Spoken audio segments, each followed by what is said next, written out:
नहीं, पहले तो आप बताइए, प्रधानमंत्री जी देश को बताएं कि उनका प्रपोजल क्या है। वो देश के सामने जो यूनिफॉर्म सिविल कोड की बात करते हैं, वो किस चीज़ पे यूनिफॉर्मिटी चाहते हैं एंड कौन सी सिविल बातों पे सहमति चाहते हैं। ठीक है ना, एक रूपता चाहते हैं। तो जब तक ये नहीं पता चलेगा तो जवाब कैसे होगा, डिबेट कैसे होगी। प्रधानमंत्री ने तो कह दिया कि हम इसको लागू करेंगे। क्या लागू करेंगे? अडॉप्शन लागू करेंगे, कस्टम्स ख़त्म कर देंगे? बताएं तो सही। बिना बताए बहस हो रही है और विपक्ष भी उस बहस में पड़ा जा रहा है। किस लिए? जब तक कोई प्रपोजल सामने नहीं आता तब तक बहस की शुरुआत कैसे हो। और अगर सुप्रीम कोर्ट ने कहा है कि यूसीसी लागू होना चाहिए, सुप्रीम कोर्ट ने ये तो नहीं कहा कि किन चीज़ों पे लागू होना चाहिए। ये तो कॉन्स्टिट्यूएंट असेंबली में नहीं कहा था कि लागू होना चाहिए।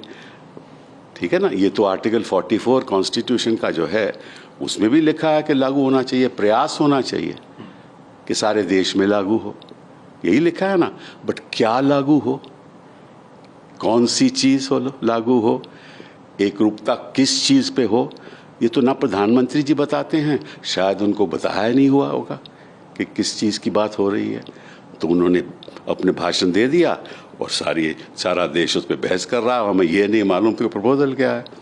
जहाँ तक उत्तराखंड की बात है, वो तो लागू हो ही नहीं सकता, क्योंकि जो आर्टिकल 44 वो कहता है कि प्रयास होना चाहिए कि सारे देश में यूनिफॉर्म सिविल कोड का प्रयास होना चाहिए। तो उत्तराखंड का जो यूनिफॉर्म सिविल कोड है वो तो सारे देश में लागू नहीं हो सकता ना, क्योंकि आपको मालूम है कि दी असेंबली की जो पावर्स हैं वो तो उत्तराखंड की बाउंड्री से सीमित हैं। तो वो कोड तो लागू मध्य प्रदेश में नहीं हो सकता ना वो लागू केरला में हो सकता है। तो वो यूनिफॉर्म सिविल कोड कैसे हुआ? अब जिन चीज़ों पे लोगों को मालूम ही नहीं, कानून ही नहीं मालूम, सब्सटेंस क्या है यही नहीं मालूम, लेकिन हिंदुस्तान में चर्चा चल रही है। ये तो सवाल मैंने ट्वीट में भी पूछा था कि आप 9 साल क्या कर रहे थे। और ये छोड़िए 9 साल, आप सत्ता पहले में भी आए थे ना, वाजपेयी जी सत्ता में थे ना, तो वाजपेयी जी ने लागू करने की कोशिश की नहीं।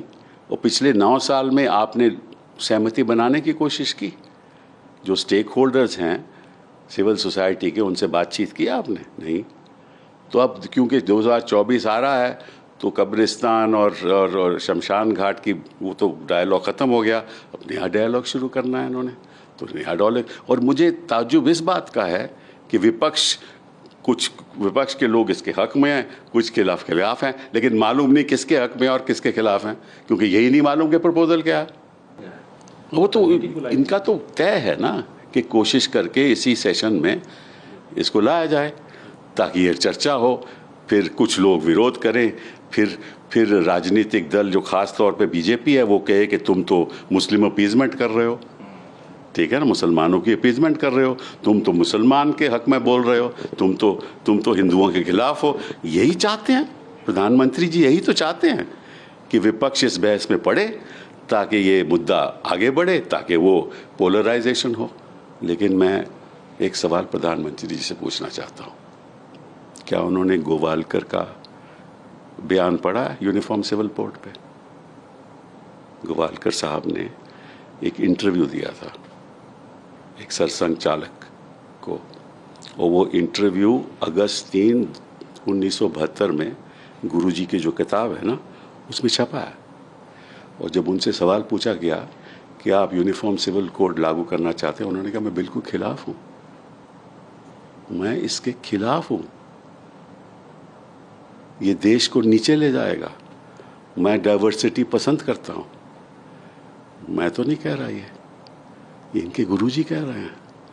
तो मैं प्रधानमंत्री जी से पूछना चाहता हूँ कि आप गुरुजी से इत्तेफाक क्यों रखते हो? आपके तो वो गुरु हैं ना, तो उनके जैसे वो चल रहे हैं वैसे ही आगे बढ़ो। लेकिन आपकी मंशा गुरुजी का पालन करना नहीं है, आपकी मंशा है ये राजनीतिक मुद्दा बनाने के लिए ताकि आपको चुनाव में फायदा हो।